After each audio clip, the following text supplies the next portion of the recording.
2026 is shaping up to be one of the most exciting years in PC gaming history, and we're not even close to being done yet. The games already out this year have been stunning, but what's still coming? That's where things get really interesting. From the most anticipated open-world sequel of all time, to genre-defining action RPGs, to remasters that completely reimagine beloved classics, the upcoming PC release calendar is absolutely stacked. And if you're not paying attention right now, you are going to get blindsided by how good the next few months are about to get. We've gone through everything announced, everything confirmed, and everything dropping soon, and pulled out the titles that every PC gamer needs to have on their radar right now. These are the best upcoming PC games you absolutely cannot miss in 2026. Your wish list is about to explode. Let's get into it. This is a wuxia revenge story dressed up as one of the most stylish action games in development right now. Phantom Blade Zero follows a rogue soul hunter cutting through a fracture martial arts world, blending sword combat, gunplay, and mobility that looks like it was ripped from a Chinese action film. Developer S-Game has been vocal about building every part of this game by hand without generative AI shortcuts, which shows in how deliberate every animation and environment feels. It was delayed slightly from its original window until late October 2026, but the extra time is reportedly going toward refining character models and environments. This is shaping up to be one of the most distinctive action games PC players get this year. 100 years have passed since the last game's ending became canon, and the world of Mornstead has changed completely. Umbral has grown stronger, while the human realm of Axiom is falling apart. Lords of the Fallen 2 picks up in that aftermath, letting you explore both realms again with a refined combat system built from everything Hexworks learned from the first game. It was originally aiming for a fall 2026 release, but the developers pushed it into early 2027, specifically to avoid launching into a stacked release window and to give the game more polish. If you're into Souls-likes with genuinely dark world building, this is one to keep an eye on, even with the wait. 30 days. That's all Cohen has to save his family before a vampire lord crowns himself ruler of an entire kingdom, using their blood as the centerpiece of the ceremony. The Blood of Dawnwalker throws you into 14th century Europe during the Black Death, where Cohen has been turned half vampire himself and now walks a line between human and monster. Rebel Wolves, a studio founded by former Witcher 3 developers, is building this as a narrative sandbox where every choice ripples through a ticking clock you can actually feel. It launches September 3rd, 2026 on PC, PlayStation 5, and Xbox Series X and S, and it's shaping up to be one of the most atmospheric RPGs of the year. Geralt isn't the hero this time. His adopted daughter Ciri is stepping into the lead role for the first time in franchise history, in a brand new story that picks up after everything that happened in Witcher 3. CD Projekt Red has confirmed the game is in full-scale production, built on Unreal Engine 5, with a world bigger than anything they've made before. Geralt will still appear, voiced again by Doug Cockle, but this is Ciri's journey now. Her choices, her consequences, her version of the continent. CDPR has officially ruled out a 2026 release, so this one's still a ways off. But the studio that redefined open-world RPGs with Witcher 3 is starting an entirely new trilogy, and that alone makes it worth watching closely. You already know how the story ends in the movies. This game shows you what happened before any of that, back when John Wick was still just becoming the Baba Yaga. Saber Interactive, the studio behind Warhammer 40k Space Marine 2, is building this as a full AAA third-person action game, with Keanu Reeves reprising his role and franchise director Chad Stahelski working directly on the project. Expect the gun-fu combat style the films are famous for, brutal environmental takedowns, and driving sequences that put you right in the middle of a high-speed chase. No release date has landed yet, but it's confirmed for PC, PlayStation 5, and Xbox Series X and S, and given the creative team involved, this might be the first John Wick game that actually feels like the movies. The game that started it all just got completely rebuilt from the ground up. Halo Campaign Evolved takes the original 2001 campaign, Master Chief, Cortana, the Ring World, all of it, and reconstructs it with modern visuals, expanded enemy encounters, and 3 entirely new missions that weren't in the original release. It just launched this July, and it's not just nostalgia bait. Halo Studios rebuilt weak points fans complained about for over 20 years, like pacing issues in later levels, while keeping the mystery and scale that made the first game special. 4-player co-op and crossplay between console and PC mean this is the definitive way to experience where Master Chief's story truly began.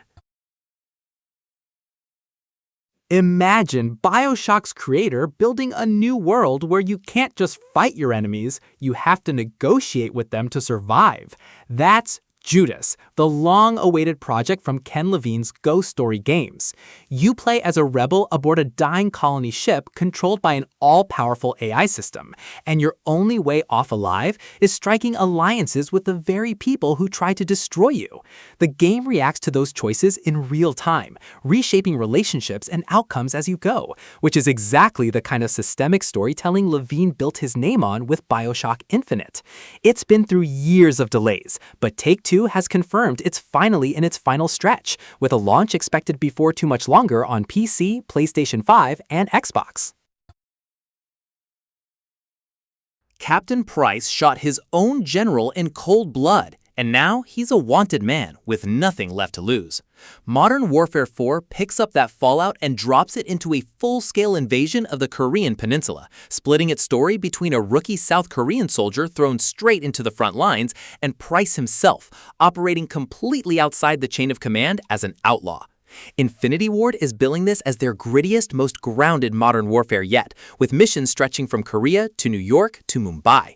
It launches October 23, 2026 on PC, PlayStation 5, Xbox, and for the first time in over a decade, Nintendo hardware too. This is Call of Duty trying to actually earn its drama again. Before Marcus Phoenix was a legend, he was just a soldier who had no idea the ground was about to open up underneath him. Gears of War E-Day rewinds the entire franchise 14 years, dropping you into Emergence Day itself, the exact moment the Locust Horde tore up through the earth and turned Sarah into a war zone overnight. You're playing Marcus and Dom before they were hardened killers, in a city called Kelowna that's about to become the first casualty of a war nobody saw coming. The Coalition is treating this as a full reset of the series' tone, closer to survival horror than the bombastic Gears you remember. It launches October 6, 2026, only on Xbox and PC, and it's shaping up to be the origin story fans have wanted for over a decade. 15 years before Amisha and Hugo's story, someone else was already surviving a world falling apart. Resonance, a Plague Tale legacy, follows a fierce young plunderer named Sophia sailing toward distant shores caught between the fading Middle Ages and the myth of the ancient Minoan era, a genuinely unique setting shift for this series. Asobo Studio built the original games around intimate, harrowing survival stories, and this prequel looks to be carrying that same tone into new territory, blending myth, combat, and fate into Sophia's own journey. It launches August 27, 2026 on PC, PlayStation 5, and Xbox Series X and S, arriving day one on Xbox Game Pass. If you loved the emotional weight of the first 2 games, this is shaping up to deliver that same gut-punch storytelling. Time travel usually breaks a story. Clockwork Revolution turns it into the entire point. Set in the steam-powered city of Avalon, you play Morking Vanette, a member of an underground resistance group called the Rotten Row Hooligans, paired with a flying automaton that links you to a device called the chronometer, letting you jump through time and literally branch reality based on your choices. InXile Entertainment, the studio behind Wasteland, is building this as their most ambitious RPG yet, with steampunk technology like clockwork limbs and mechanical servants filling out a genuinely strange world. It was originally rumored for 2026, but Xbox has now confirmed it's launching in 2027 on PC and Xbox Series X and S. This is one to wishlist and forget about for a while. The first game was about solving a mystery. This one is about surviving whatever you find once you solve it. The Sinking City 2 drops a detective noir pacing of the original in full survival horror, following occult adventurer Calvin Rafferty into a Lovecraftian version of 1920s Arkham that's crawling with creatures called the Slither, parasites that reanimate the dead and wear them like a disguise. Frogwares, the Ukraine-based studio behind the series, is self-publishing this one after a rocky split with their previous partner, giving them full creative control for the first time. It launches August 18, 2026 on PC, PlayStation 5, and Xbox Series X and S, with tight inventory management meant to make every encounter feel like a real threat.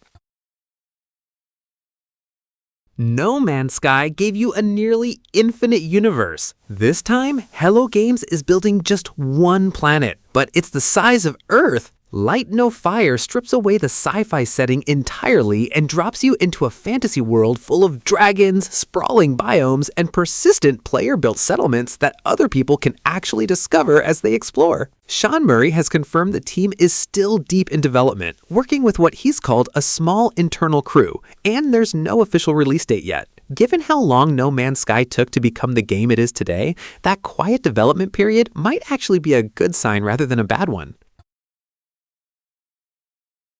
Matthew McConaughey plays a mysterious space cowboy in a game that's basically what happens if Mass Effect and Interstellar had a baby. Exodus follows humanity's escape from a dying Earth into the hostile Omega Centauri cluster, where you lead a crew that includes bioengineered animal companions called the Awakened. Think elephants running merchant stalls and octopus mercenaries fighting by your side. Archetype Entertainment is stacked with former BioWare veterans who worked on Mass Effect and Star Wars Knights of the Old Republic, and it shows in the companion-driven storytelling. Originally aimed at 2026, it's now targeting early 2027 as the studio polishes the final stretch, but this is shaping up to be the spiritual successor a lot of RPG fans have been waiting years for. Miyamoto Musashi, one of history's most legendary swordsmen, is about to fight monsters that never existed in the history books. Oni Musashi, Way of the Sword, brings Capcom's dormant series back after 20 years, dropping Musashi into an Edo-era Kyoto that's been consumed by a supernatural curse called Malice, turning ordinary people into twisted creatures known as Genma. You're wielding the Oni Gauntlet and relying on the Itsen, a razor-precise counterattack that punishes hesitation and rewards perfect timing. It launches September 25, 2026 on PC, PlayStation 5, Xbox Series X and S, and Switch 2. An early demo suggests Capcom found a way to modernize the fixed-camera swordplay without losing what made the original special.